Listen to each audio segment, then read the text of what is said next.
September महिन्यात दहीहंडी व गणेशोत्सवाला सुरुवात होत आहे। गणेशोत्सवाला राज्य उत्सवाचा दर्जा देण्यात आला असून पर्यावरणपूरक सण साजरा करणं ही सर्वांची जबाबदारी आहे। यासाठी ठाणे महानगरपालिका पोलीस विभाग यांच्याकडून प्राप्त होणाऱ्या मार्गदर्शक सूचनांचं पालन सर्व दहीहंडी व सार्वजनिक गणेश मंडळांनी करावे असं आवाहन करत असतानाच गणेशोत्सवापूर्वी सर्व रस्त्यांवरील खड्ड्यांची दुरुस्ती करावी, विसर्जन घाटांवरती आवश्यक सोयीसुविधा उपलब्ध करून देण्याच्या सूचना महापौर शर्मिला पिंपोळकर यांनी झालेल्या बैठकीत संबंधित विभागांना दिल्या आहेत।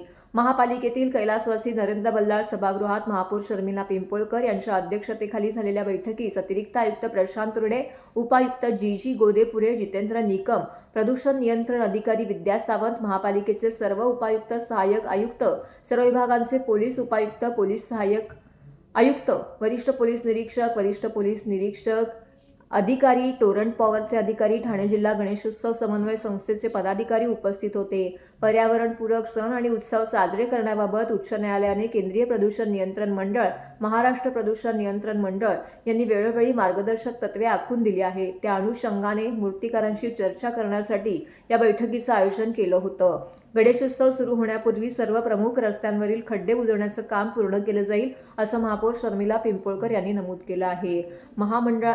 तसेच मंडळांना भेडसावणाऱ्या इतर समस्यांबाबत संबंधित प्रभागाच्या सहाय्यक आयुक्तांना लेखी निवेदन दिल्यास त्यावर तातडीने कार्यवाही केली जाईल असंही त्यांनी स्पष्ट केलं आहे।